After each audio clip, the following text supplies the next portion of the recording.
মানে আমি কি করছি লাইফে? না তো বাবা-মাকে খুশি করতে পারছি, না তো নিজেকে খুশি করতে পারছি, না তো নিজের জন্য একটা বেটার ফিউচার তৈরি করতে পারছি, না সম্মানের রেসপেক্ট আদায় করতে পারছি, না মানে আশেপাশের লোকজনের কাছ থেকে রেসপেক্ট পাচ্ছি, না রিলেটিভস এর কাছ থেকে রেসপেক্ট পাচ্ছি, না বন্ধুদের সাথে দেখা করতে পারছি। মেক্সিমাম স্টুডেন্ট এই লুপের মধ্যে ফেঁসে আছে কারণ আমি নিজে ৫ বছর এই লুপের মধ্যে ফেঁসেছিলাম। একটা গভর্নমেন্ট এমবিবিএস সিট দরকার। আমি আগেও বলেছি আমাদের বাবা কোটিপতি নয়, আমাদের বাবা লাখপতি নয় যে আমাদেরকে প্রাইভেট মেডিকেল কলেজে পড়িয়ে দেবে, পসিবল নয় আমাদের পক্ষে। এই যে টাইমটা, এই যে সময়টা আমার মনে হয় যেকোনো নিট অ্যাসপিরেন্টের লাইফে সবচেয়ে টাফ সময়। এটা পার্সোনালি ফিল করি যে কোনো নিট অ্যাসপিরেন্টের মধ্যে যদি এই রিগ্রেট ওয়ার্ডটা না আসে, রিগ্রেট শব্দটা না আসে, সে সিলেকশনের দৌড়েই নেই। হ্যালো, সো নিট 2026 শেষ হয়ে গেছে। নিট অ্যাসপিরেন্টদের লাইফে আরো একটা অনেক অনেক অনেক খারাপ সময়।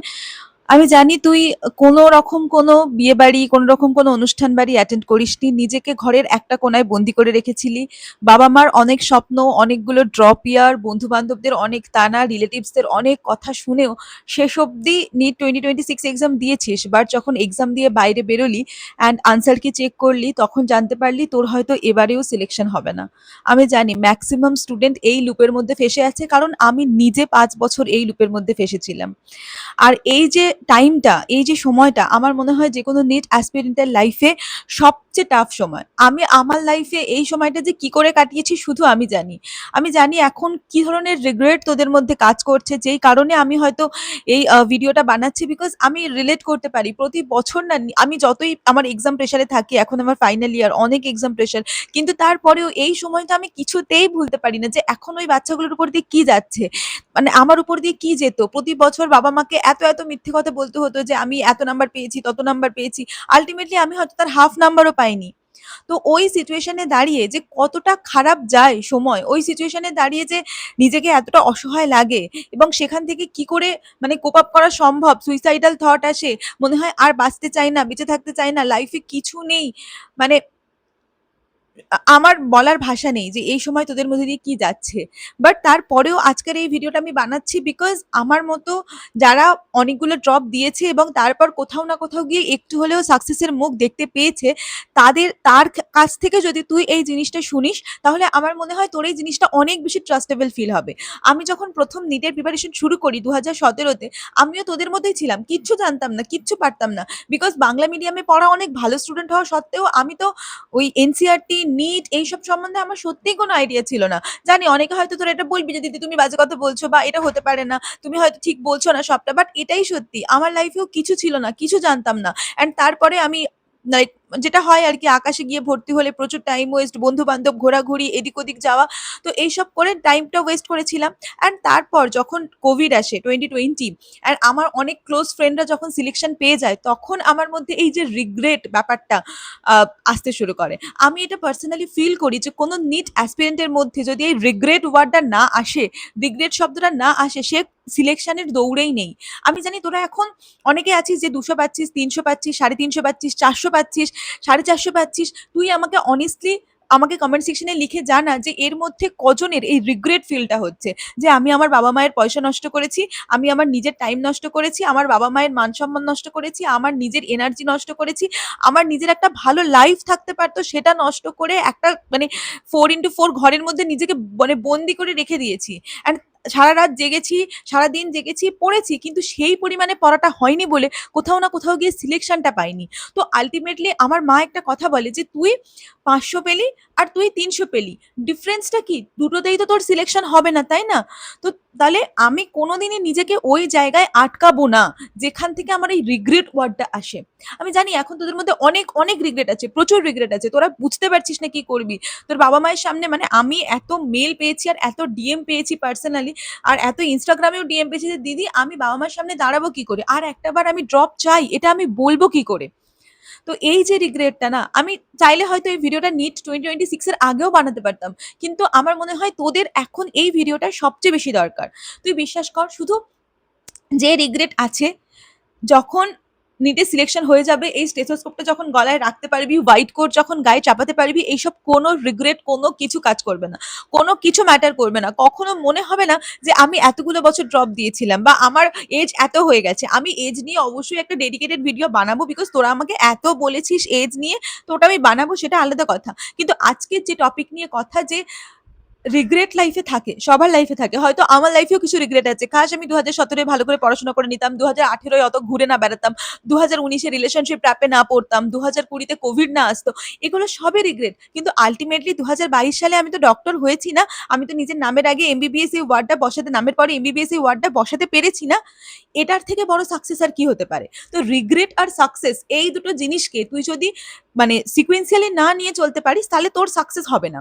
কারণ আমি যদি ২০২০ বা ২০২০ পর আমার ১৯ সালে যখন আমার বাবা প্রচুর অসুস্থ হয়ে পড়ে, তারপরে যদি আমার মধ্যে রিগ্রেট ব্যাপারটা না আসতো যে আমি কি করছি? আমি আকাশের মতো বড় ইনস্টিটিউশনে আমার ১-১.৫ লাখ টাকা খরচ করে দিচ্ছি।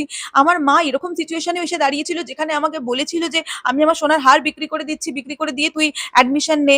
২৫-৩০ হাজার টাকার ব্যাপার সোনার হার বন্ধক দিয়ে আমি তোকে অ্যাডমিশন দেওয়া করাচ্ছি।" তো এই জিনিসগুলো আজকে মাদার্স ডে আমি আজকের দিনেই এই ভিডিওটা শুট করছি। তো এটাই বলার যে মানে যদি আ মানে ওই রিগ্রেট গুলো না আসতো নিজের মধ্যে যে আমার মা নিজের গয়না বিক্রি করে দিতে চেয়েছিল আমাকে সিলেকশন পাওয়ানোর জন্য বা আমি জানতোও না আমি সিলেকশন পাবো কিনা, ঠিক আছে, জাস্ট আমাকে একটা ভালো জায়গা দেওয়ার জন্য। তো আমি জানি তোদের বাবা মারাও এরকম অনেক কিছু করেছে। আমরা কেউ টাটা আম্বানির ফ্যামিলি থেকে আসিনি যে আমাদের প্রচুর প্রচুর টাকা থাকবে, প্রচুর পয়সা থাকবে, আমাদের সবকিছু হয়ে যাবে, সবকিছু সলভ হয়ে যাবে, না। এত সহজ হয় না সবকিছু, এত ইজি নয় লাইফটা।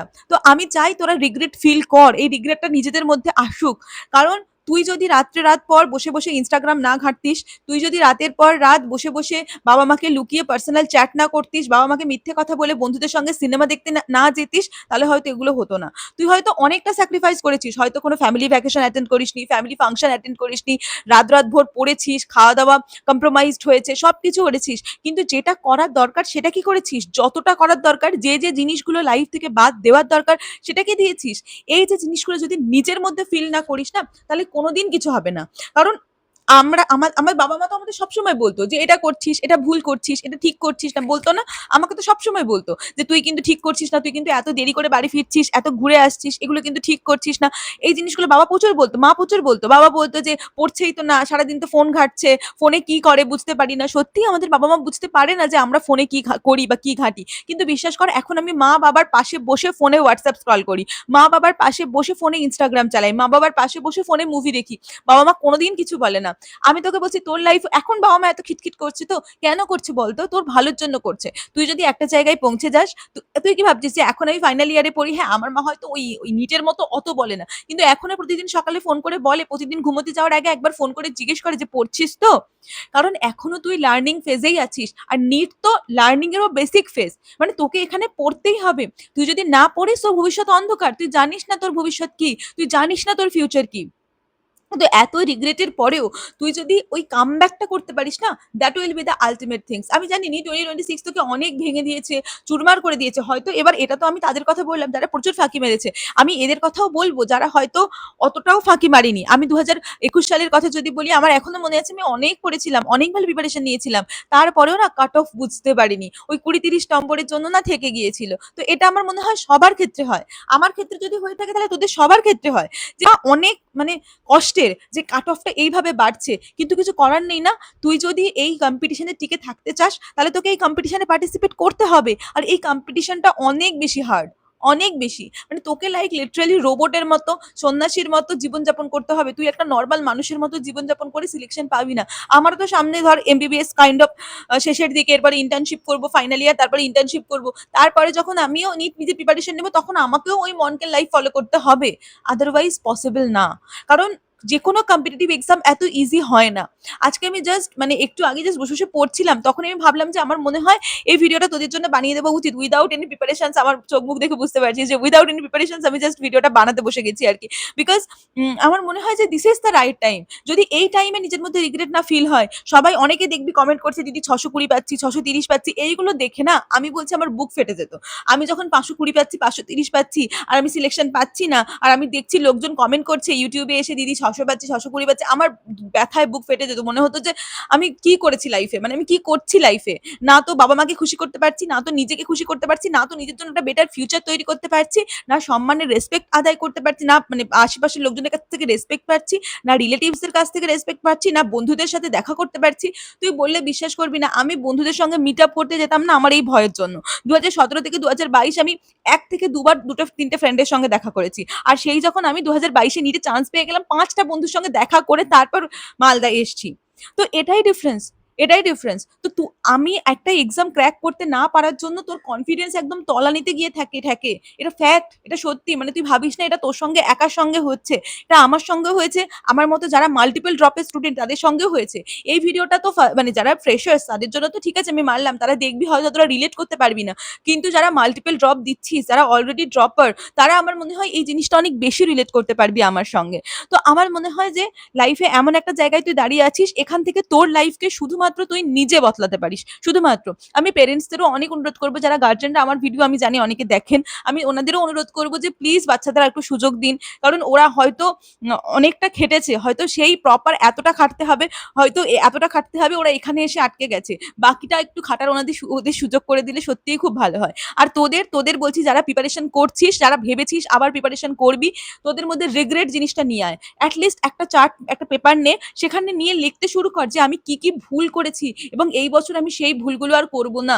এই রিগ্রেট ওয়ার্ডটা যদি না থাকে লাইফে, তাহলে কিছু হবে না। সবাই বলে যে লাইফে রিগ্রেট থাকার কোনো দরকার নেই। আমি মনে করি ভাই লাইফে রিগ্রেট থাকার সবচেয়ে বেশি দরকার। আমি আমার লাইফের যেকোনো মোমেন্টে যদি ভুল করি এবং তারপর যদি আমার সেটা ফিল হয় যে আমি ভুল করেছি, অ্যান্ড আমার যদি রিগ্রেট হয় যে আমি হ্যাঁ ভুল করেছি, এটাতেই আধা দোষ মাফ, বিশ্বাস কর। এবং যদি এটা ফিল করিস, একটা ছোট্ট ওয়ার্ড, যদি এই জিনিসটা ফিল করিস, তাহলেই তুই তোর নিজের লাইফে আরো এক ধাপ এগিয়ে যেতে পারবি। আদারওয়াইজ কিন্তু কোনোভাবেই সম্ভব নয়। তুই যদি এখনো তোর যদি মনে হয় আমি তো যা করেছি ঠিক করেছি, আমি তো ঘুরেছি বেশ করেছি, আমি আমার লাইফ কাটাবো না, আমি বন্ধু বান্ধবদের সঙ্গে মিশবো না, আমি চ্যাট করবো না, আমি ইনস্টাগ্রাম করবো না, আমি ফেসবুক করবো না, আমি ইউটিউবে ভিডিও দেখবো না, এখনো যদি এইগুলো ভেবে থাকিস, তাহলে হবে না বস, সত্যি হবে না। আমি মানে এতদিন নিটের বাচ্চাদের আমি গাইড করছি, এতটুকু তো বুঝেছি লাইফে সিনসিয়ারনেস, সিরিয়াসনেস থাকাটা খুব দরকার, সেই সঙ্গে সঙ্গে রিগ্রেট থাকাটাও খুব দরকার। যে আমার লাইফে কেন হচ্ছে না, আমার নিজের লাইফে রিগ্রেট ছিল, ওদের মধ্যে এমন কি আছে যেটা আমার মধ্যে নেই, ওরা সিলেকশন পেয়ে যাচ্ছে যে আমি সিলেকশন পাচ্ছি না। At the end of the day college matter করে না, at the end of the day কিচ্ছু ম্যাটার করে না, তোর একটা গভর্নমেন্ট এমবিবিএস সিট দরকার। আমি আগেও বলেছি আমাদের বাবা কোটিপতি নয়, আমাদের বাবা লাখপতি নয় যে আমাদেরকে প্রাইভেট মেডিকেল কলেজে পড়িয়ে দেবে, পসিবল নয় আমাদের পক্ষে। তো আমাদের এই বেসিক গ্রাউন্ড রিয়ালিটিতে থাকতে গেলে আমাদের একটা গভর্নমেন্ট মেডিকেল কলেজ দরকার। তো তার জন্যই এত খাটনি। তুই যত ভাবছিস যে গভর্নমেন্ট মেডিকেল কলেজে তো অনেক কম খরচ, এখানেও মানে প্রতি মাসে ৩-৩.৫ হাজার টাকার খাওয়ার লাগে। তাহলে ভাব, এত কম খরচ হওয়ার পরেও তোকে ৩-৩.৫ হাজার টাকা খরচ করে এখানে খেতে হয়, তাহলে প্রাইভেটে খরচটা কত? তোর বাবা আমার বাবা অ্যাফোর্ড করতে পারবে না প্রাইভেটে ওই খরচটা। যারা অ্যাফোর্ড করতে পারবে তাদের এই ভিডিওটা দেখার প্রয়োজন হবে না। আই গেস আমি তোদের বোঝাতে পেরেছি। অ্যান্ড আমি জানি তোরা আমাকে অনেক কিছু বলতে পারিস, অনেক কিছু শেয়ার করতে পারিস। হয়তো সেই জায়গাটা পেয়েছি তোদের কাছে। আমি আবারও চেষ্টা করবো সমস্ত রকমভাবে তোদেরকে হেল্প করার। যদি আমাকে তোদের নিজেদের কিছু বলতে চাস, যদি কমেন্ট সেকশনে বলতে পারিস তো খুব ভালো। যদি কেউ মনে হয় কমেন্ট সেকশনে বলতে পারছি না দিদি, আমি পার্সোনালি বলবো, তো ডিএম এ বলতে পারিস, ইনস্টাগ্রামে বা আম আ মেলে বলতে পারিস, যেখানে তোদের মন করে বলতে পারিস। আর কারোর যদি মনে হয় আমি আমার স্টোরিটা কমেন্ট সেকশনে শেয়ার করতে চাই, যেটা দেখে বাকিরাও মনে হবে যে হ্যাঁ, আমি যদি ঘুরে দাঁড়াতে পারি তাহলে বাকিরা পারবে। অবশ্যই তোরা কমেন্ট সেকশনে লিখতে পারিস যে তোদের কি স্টোরি, বা তোরা কি আছিস, কোথায় আছিস, কোন সিচুয়েশনে আছিস, যাতে তোদের দেখে আরো ৫টা স্টুডেন্টও ভাবে যে ও তো আমার মতো সিচুয়েশনেই আছে, ও যদি হিম্মত দেখাতে পারে তাহলে আমি কেন পারবো না। এই যে জিনিসটা, মানে একে অন্যকে দেখে মোটিভেট হ। বিশ্বাস কর তুই একা নোস, তোর মতো আরো অনেকে আছে। আর এই সময়টা লাইফের খুব টাফ সময়, জানি বাবা মাকে কনভিন্স করতে হচ্ছে, নিজেকে কনভিন্স করতে হচ্ছে। হয়তো তোর লাইফে হাজারটা প্রবলেম চলছে, বয়ফ্রেন্ড ছেড়ে চলে গেছে, বা হয়তো লাইফে বাড়িতে কেউ অসুস্থ, বা হয়তো নিজের লাইফে কিছুই হচ্ছে না, নিজের লাইফে নিজেকে খুব মানে ওয়ার্থলেস ফিল হচ্ছে। এই জিনিসগুলো খুব কমন, খুব নর্মাল। কিন্তু এখান থেকে বেরোতে তোকেই হবে, আমি হেল্প করব।